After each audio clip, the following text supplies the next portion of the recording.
Saan kayo nagtungo, Tera? Mahabang usapan, ate. Pwede ba sa kwarto na muna tayo?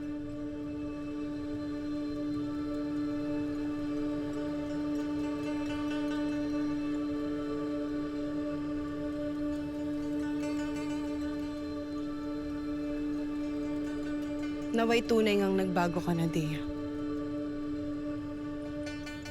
Naway taglay mo na ang lakas ng isip at damdamin upang kalabanin si Gargan.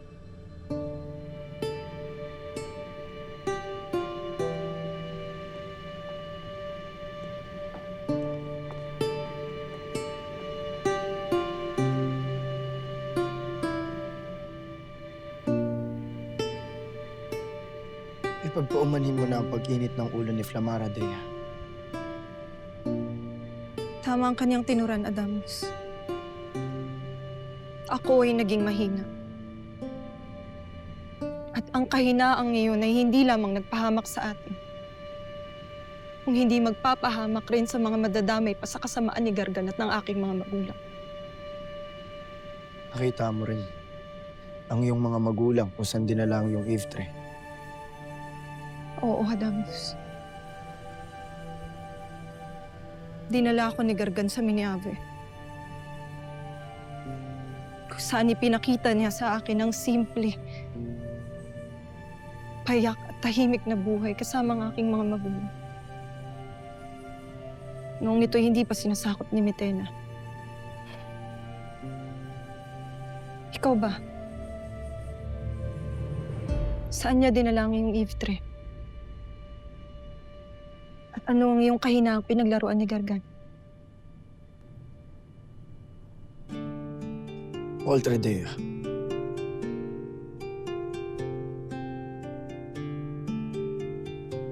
Ngunit hindi ko itong maaaring sabihin sa'yo.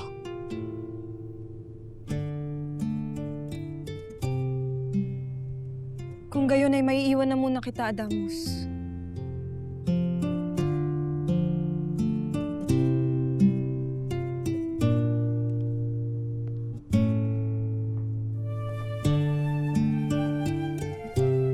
Ikaw ang aking nakita, Dea. Sapagkat ikaw ang aking kahinaan. Isang pag-iisang dibdib ang aking pangarap, ngunit hindi na magkakatotoo pa kahit kailan.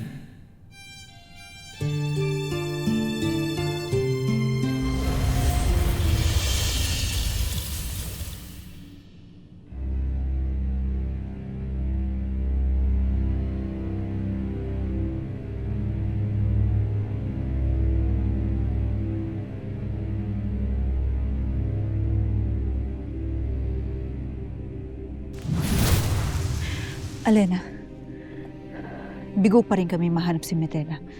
Ngunit huwag ka mag-alala. Magpapatuloy ko ang paghahanap. Inuwi ko lamang muna ang ating ado. Danaya, may kailangan ka malaman bago ka umalis.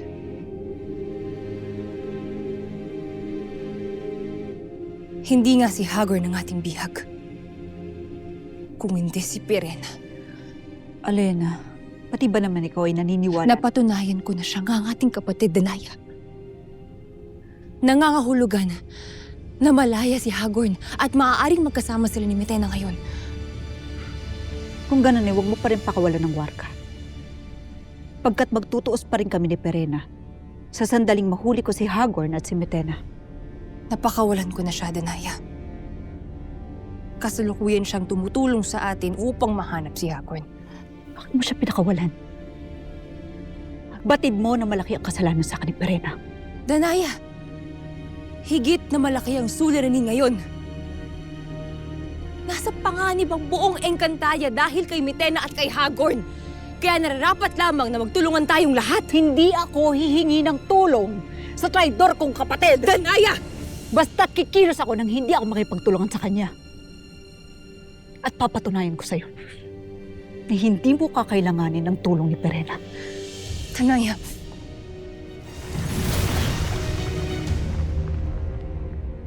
Matindi talaga ang galit niya kay Pirena.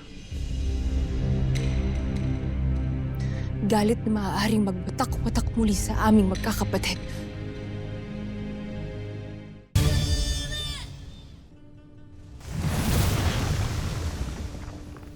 Saan kayo nagtungo, Tera? Mahabang usapan, ate. Pwede ba sa kwarto na muna tayo?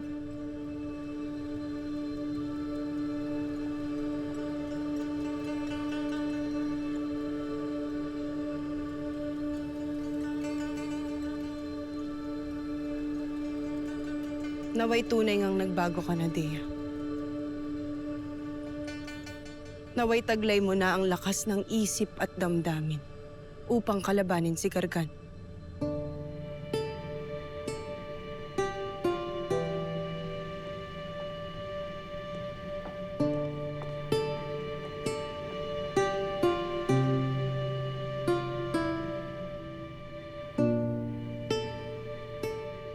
Ipagpaumanhin mo na ang pag-init ng ulo ni Flamara, Dea.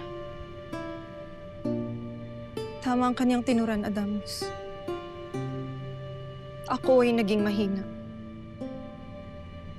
At ang kahinaang iyon ay hindi lamang nagpahamak sa atin, kung hindi magpapahamak rin sa mga madadamay pa sa kasamaan ni Gargan at ng aking mga magulang. Nakita mo rin ang iyong mga magulang kung saan dinala ang iyong Iftre. Oo, Adamus. Dinala ako ni Gargan sa Miniave. Kung saan ipinakita niya sa akin ang simple, payak at tahimik na buhay kasama ang aking mga magulang. Noong nito'y hindi pa sinasakop ni Mitena. Ikaw ba? Saan niya dinala ang iyong Iftre? At ano ang iyong kahinaang pinaglaruan ni Gargan? Oltre, Dea.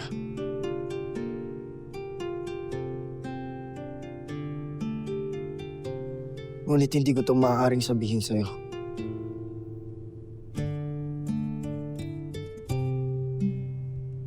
Kung gayon ay maiiwan na muna kita, Adamus.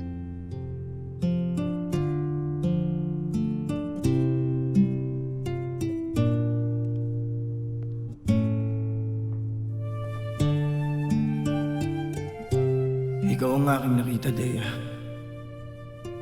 Sapagkat ikaw ang aking kahinaan. Isang pag-iisang dibdib ang aking pangarap, ngunit hindi na magkakatotoo pa kahit kailan.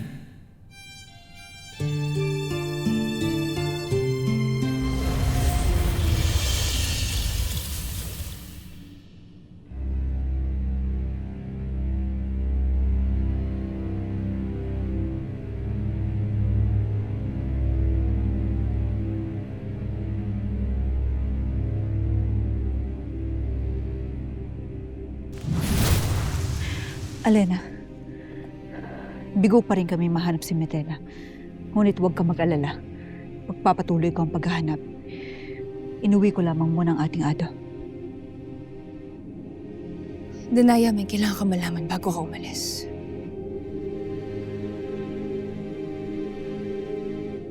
Hindi nga si Hagor ng ating bihag.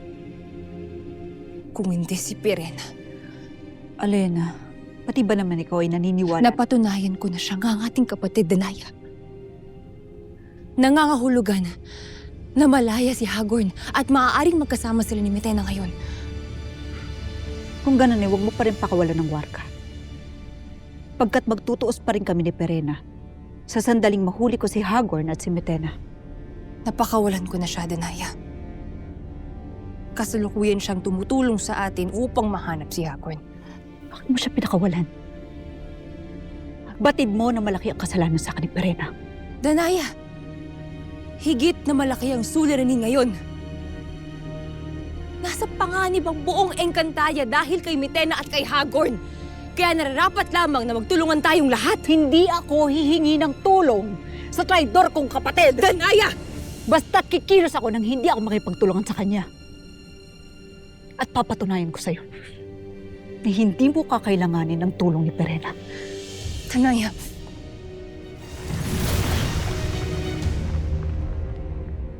Matindi talaga ang galit niya kay Tirena. Galit na maaaring magbatak-batak muli sa aming magkakapatid.